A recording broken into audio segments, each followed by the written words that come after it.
We're gonna go over this leather runes explained post that Leather put up, and if you guys don't know Leather, they are uh, a wallet you could use. If you see it up here, it's a wallet you could use to actually interact and buy stuff on BTC. So let's see what they put for runes explained. So Leather, the Bitcoin wallet for the rest of you. Runes are a new protocol created by Casey Rodam, Rodamore. Was also the creator of ordinals. So he also made ordinals, guys. However, runes don't make use of most of the ordinals properties. Runes don't use ordinal theory. Runes don't store info in witness data, and runes aren't non-fungible. If you are familiar with BRC20, the general actions you can take with runes are quite similar. However, the tech behind them is different. BRC20, the runes, deploy and etch, mint is mint, and transfer is transfer. The only difference is instead of deploy is etch. Etch. Rune tokens come into being when they are etched. During the etching, a creator sets its basic properties. The token name, how divisible is it, its Unicode based symbols such as an emoji, and the amount that can be minted at once, and its total supply. The creator can also set more specific parameters. For example, they can pre-mine a rune to allocate some or all the tokens for themselves. They can also set a time based on the block height that a rune can be minted. So you could put it as uh, this rune can only be minted from here to 2 weeks, or from here to a year, from here to 4 years, and so forth. When a new etching happens, a rune's protocol assigns a unique ID. This ID is based on the block it was etched on, along with the order it was etched. So a rune could have an ID of 840,000, and this ID is what you see on the actual BTC blockchain. Mint. Only a certain number of runes can be minted per transaction based on the properties set during the etching. For example, uncommon goods, which will be the first rune token, will only allow one token per mint. So if you want to mint 100 of them, you need 100 different L1 transactions. That's pretty ill. So there you have it, guys. Uncommon goods is gonna be the first rune stone token, and it's gonna be one per transaction. Just like BTC, runes operates on a UTXO model for better L1 efficiency. This is in stark contrast to protocols like BRC20, which require a new inscription for each transfer and cannot be reused.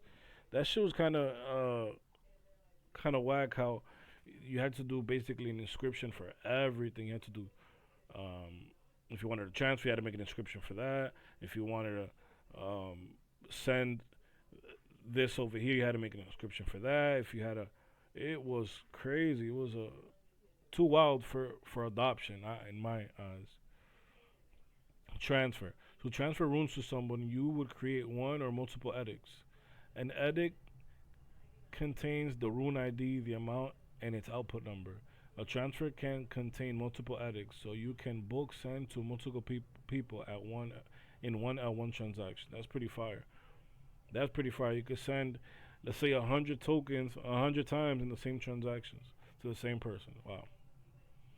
Names. To limit front running of short names and to encourage creativity, runes can only initially be 13 characters or more in length.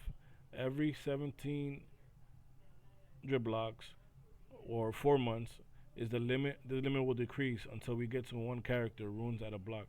That's crazy. So in the beginning, you have to have 13 letters. Then every 4 months is gonna decrease and decrease. That's pretty. It's pretty different. That's pretty different. Cenotabs. This has perhaps caused the most controversy in the protocol.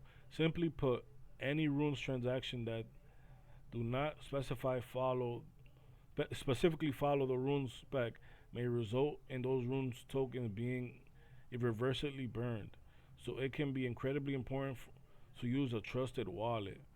Guys, you know what we say about wallets, man. Make sure you use the right one. Make sure you use a ledger. But most importantly, you gotta follow exactly how, to. It's a little different. So it's not you. You gotta actually pay attention to what you're doing. So keep that in mind. Pointers.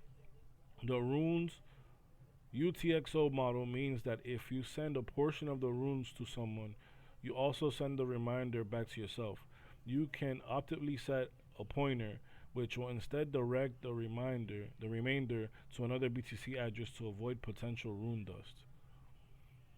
Oh, that's pretty cool. That's pretty cool. So you can also send the remainder back to yourself. That's fire. That's fire. So in order to avoid like you having little tiny satoshis, you could send it to somebody. You could send it back to yourself. Pretty fire. Burning. There is currently no mechanism for burning inscriptions, but runes can be burned. This could this could open up deflationary options for your token or mechanism that require you to burn the token in order to receive something. Oh, so you could burn over here something you couldn't do before. That's fire. Scaling. Because runes are UTXO based, they present many exciting opportunities for scaling. While not natively built on the protocol, runes tokens could technically be bridged to L2s like Lightning or Stacks. Imagine 5-second runes transfers. Whoo, that's fire. Ordinals ushered in a renaissance culture of building on Bitcoin. We can't wait to see what innovations runes will bring. So there you have it, guys. That's basically what Leather has to say about runes. If you do have any questions about this one, the link is gonna be down below. I hope this helped you out and understand a little bit of runes.